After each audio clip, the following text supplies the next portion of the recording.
Well, welcome back to Studio 6, Science in the City. And I've got two really cool guests that are in here to talk about it. We've got Tara Burton with SciPort to talk about the SciPort aspect, and then Dr. Rebecca to talk about STEM Communication Institute, right?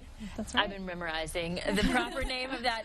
But first of all, tell me a little bit about, SciPort's deciding to jump in and start and work on Science in the City. Tell me what that is. So SciPort, with our STEM Communications Institute, we wanted to bring science to the community. Coming to a science center, I mean, that can be a little intimidating, especially if science is scary for you. But if you bring the science to the community, they can experience free programming and kind of get a taste of what we do at SciPort, but it's more convenient. It's right there for them. And tell me a little bit about, you're one of the first people that you said that went through the whole institute, and you're a professor at Centenary. Tell me a little bit about what you do and why you chose to go through.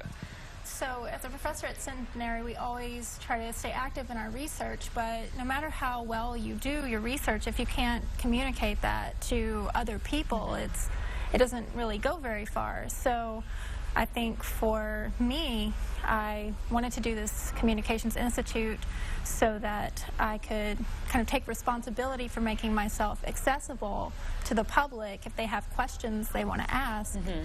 This is their opportunity to make myself, more approachable than I may seem when I'm lecturing.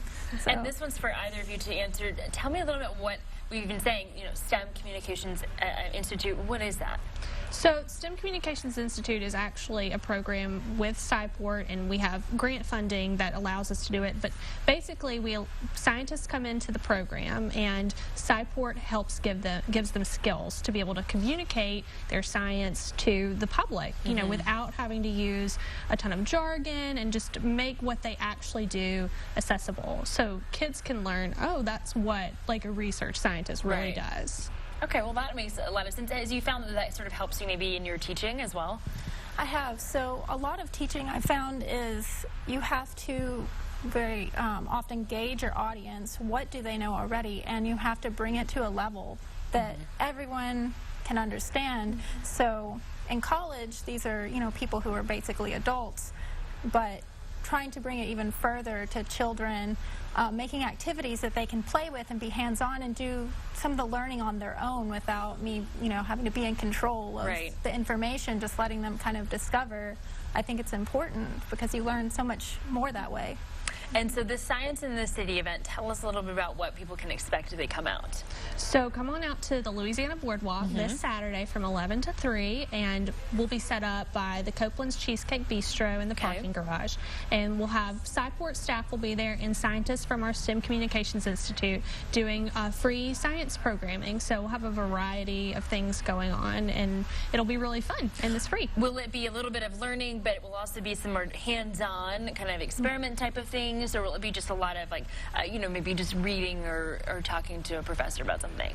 I think we're going to have a lot of hands-on experiences. I know some of your students are coming, correct? Yes, so I actually like to get my students at Centenary involved with some of this, so they've created some hands-on activity. For example, one of my students, they came up with making plant cells out of Jell-O. So the kids can come and they can cut into the Jell-O and look at what's in a plant cell and just kind of get in there and see what it's all about. So, but again, we'll be there if, the parents want to talk to us or have questions. It's for any level, I would say.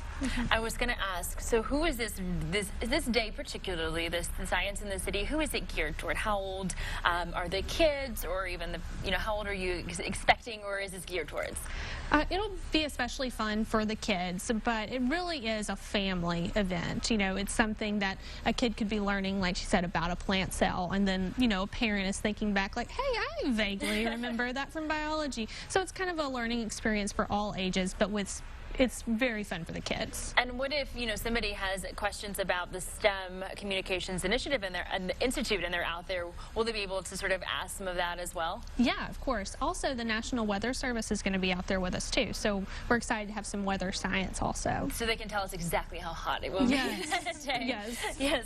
Okay, well, that is so exciting. We're going to have the information for you for that day up on our website. But before I let you guys go, we've got to talk this weekend as well. Father's Day, you're doing something special for dads. Tell us about that. Yes, to celebrate our dads this weekend, fathers can get in free to Skyport, and we're going to have special programming all day long. Fish printing. We're going to learn about those daddy birds and how they get their mates, and we're also going to have paper airplane golf. That sounds like a lot of fun, and I know this morning you showed me a little bit about the fish printing. It's basically a way to stop dads from lying about how big the fish are that they catch on those fishing trips. I mean, really, it's geared towards Patrick Dennis, and of course, he missed it. I think he went out of town on purpose for this. I bet so. Well, thank you both so much for being with us today. Really excited about it. We're, again, like I said, the Science in the City information will all be up on our website, ArkLaTex homepage.com. But right now,